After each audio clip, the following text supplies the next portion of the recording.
Good evening. This is Akashvani. I am Valsa Williams with the news at 9.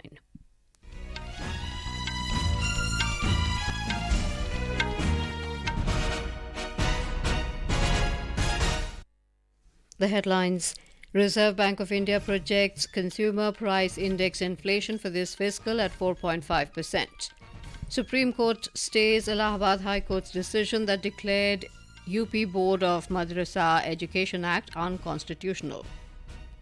Delhi court allows CBI to interrogate jailed VRS leader K Kavitha in alleged Delhi excise policy scam. India approves highest ever export quotas for essential commodities to the Maldives under unique bilateral mechanism. IMD forecasts heat wave conditions across parts of eastern India for next 2 days. And in IPL Cricket, match between Sunrisers Hyderabad and Chennai Super Kings underway in Hyderabad.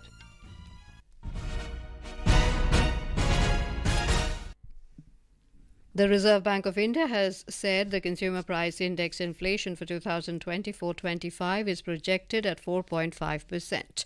RBI Governor Shaktikant Das, while announcing the bi-monthly monetary policy today, said the CPI inflation had peaked at 7.8% in April 2022. He added that even though inflation has come down significantly, it remains above the 4% target given by the government.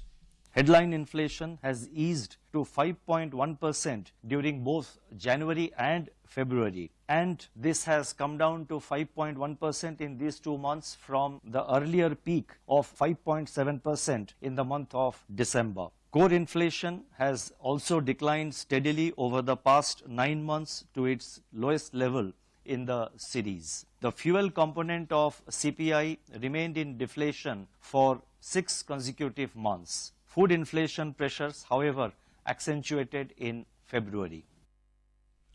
The governor added real GDP growth for 2024-25 is projected at 7%, with quarter 1 at 7.1%, quarter 2 at 6.9%, quarter 3 at 7%, and quarter 4 also at 7%.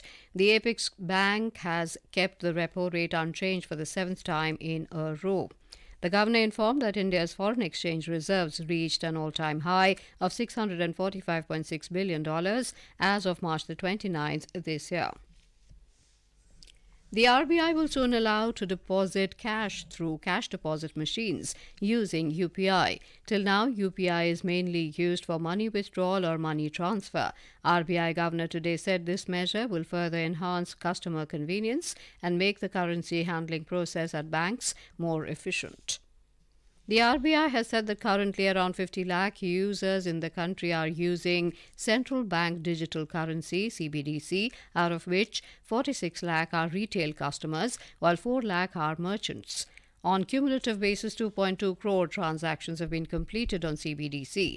RBI's Deputy Governor T. Ravi Shankar has said testing of offline use of CBDC is going on. On a pilot basis, programmability of CBDC has begun today, under which a certain amount in the form of CBDC has been transferred to a farmer who can use it only for the purchase of agriculture-related products. पहला प्रोग्रामेबिलिटी का use case आज शुरू हुआ है। Farmer को CBDC transfer करने का use case है, जो कि वो अपना इनपुट्स के लिए ही यूज कर सकते। दूसरा केसेस अभी बन रहे हैं, वो ग्रेजुअली वो भी इंट्रोड्यूस करेंगे। एक और अनाउंस पिछले बार जो किए थे, ऑफलाइन यूजर्स जो सीबीडीसी का, वो ऑफलाइन यूजर्स अभी वो क्लोज्ड ग्रुप में विद इन बैंक्स अभी टेस्ट कर रहे हैं। वो डेवलप हो गया है, टेस्ट चालू है। एक बार वो सेटल कर जाता है तो उसको भी ओपन कर देंगे।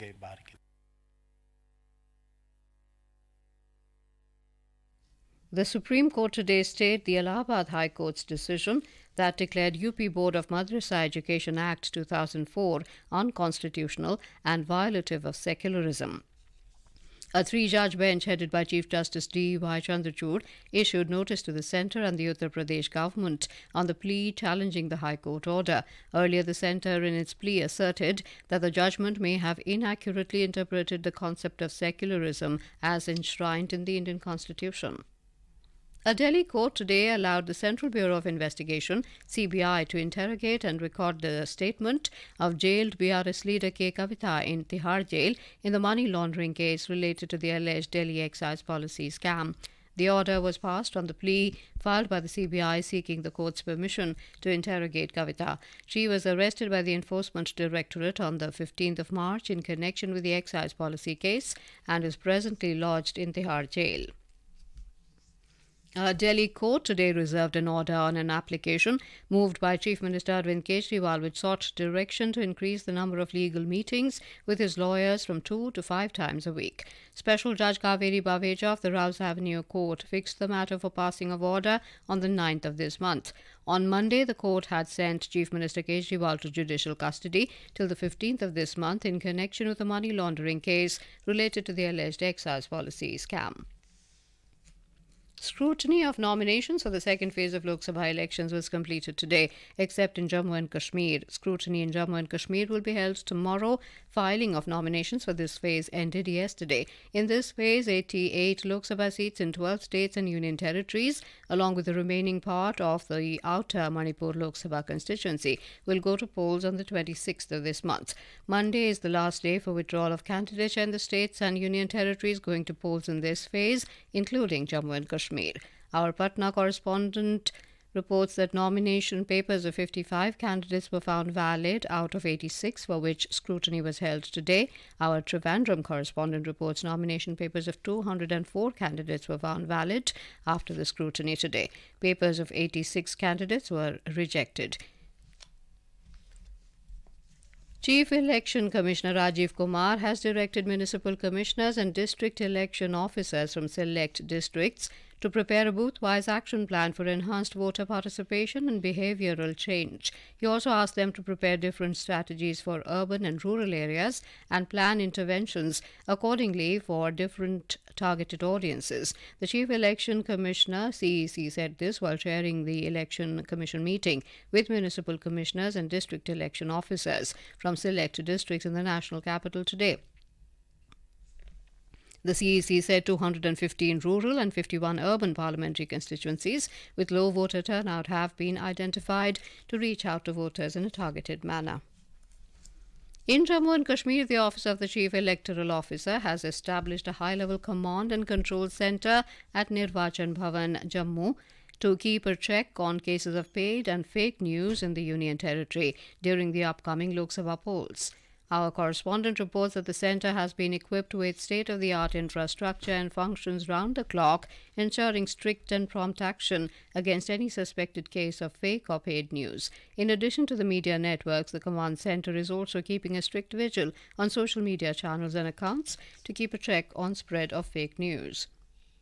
The Election Commission of India, ECI, has termed as false the claim of messages being circulated on WhatsApp that 15 lakh EVMs are missing. In a social media post, ECI said the claim is misleading and fake. It further asserted that no EVMs are missing and the Supreme Court has also dismissed the petitions on missing EVMs. ECI has said that for authentic information, people must visit the Commission's official website. In Manipur, commissioning of EVMs and VVPAT machines for the upcoming Lok Sabha elections 2024 has begun in all districts of the state. The Chief Electoral Officer of Manipur, Pradeep Kumar Jha, said all 7 observers appointed by the Election Commission of India have already arrived and they are overseeing the preparation of the Lok Sabha election. He said that 118 model polling stations will be set up across the state. Enforcement agencies have been putting all measures in place to avoid unfair practices during the elections. Elections for the 2 parliamentary seats in Arunachal Pradesh will be held on April the 19th in a single phase. 6 contestants are in the fray for the Arunachal East parliamentary constituency. A report.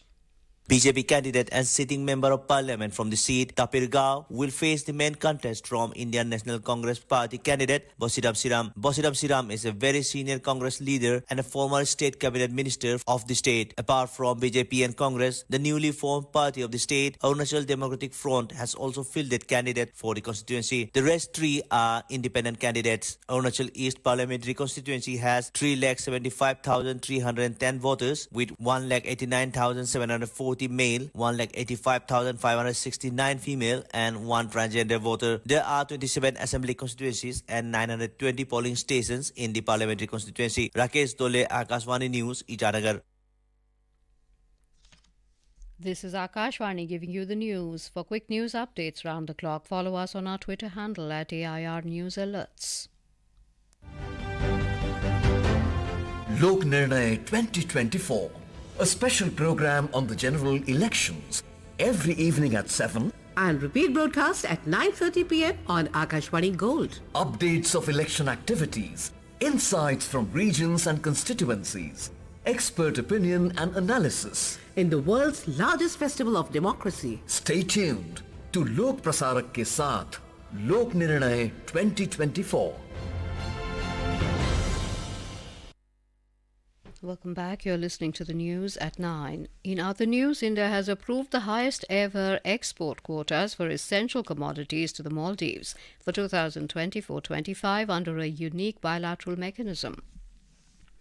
The Indian High Commission in the Maldives said, upon the request of the Maldives government, India has allowed for export of certain quantities of essential commodities and the quotas have been revised upwards. The approved quantities are the highest since this arrangement came into effect in 1981. In the run-up to the 2024 parliamentary election in the Maldives, Transparency Maldives, an anti-corruption organisation, has sounded an alarm on the misuse of state resources by the incumbent Muizzu administration. In a social media post on X, the organisation said the government's moves potentially compromise the fairness of the electoral process. The Israeli military dismissed 2 senior officers after an inquiry into the killing of 7 aid workers in an airstrike in Gaza this week found serious errors and breaches of procedure. The military said the inquiry found Israeli forces mistakenly believed that they were attacking Hamas gunmen when drone strikes hit the vehicles of World Central Kitchen Aid Group on Monday night.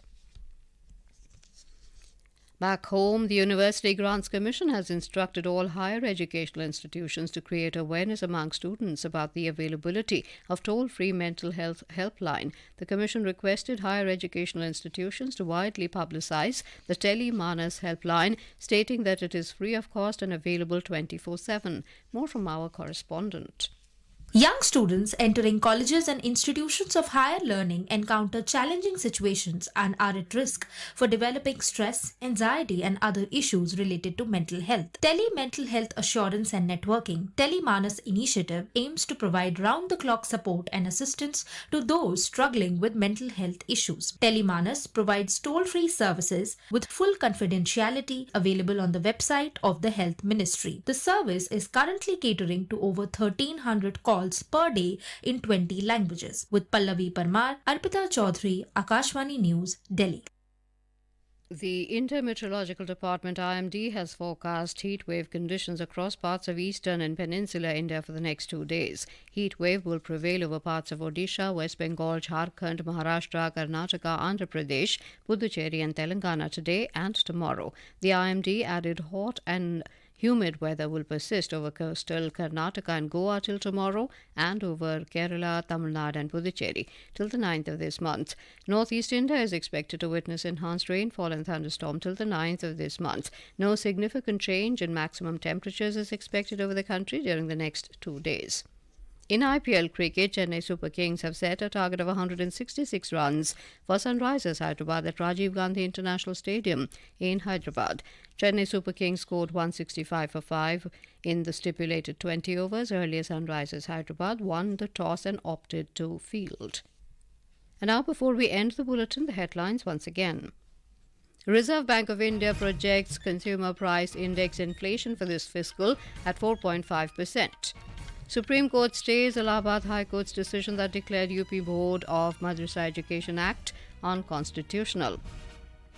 Delhi court allows CBI to interrogate jailed BRS leader K Kavitha in alleged Delhi excise policy scam. India approves highest ever export quotas for essential commodities to the Maldives under unique bilateral mechanism. IMD forecasts heat wave conditions across parts of eastern India for the next 2 days. And in IPL Cricket, Chennai Super Kings set a target of 166 runs for Sunrisers Hyderabad in Hyderabad. For details of these stories and more, log on to our website www.newsonair.gov.in and News on AIR app. That is all in the news at 9. Good night.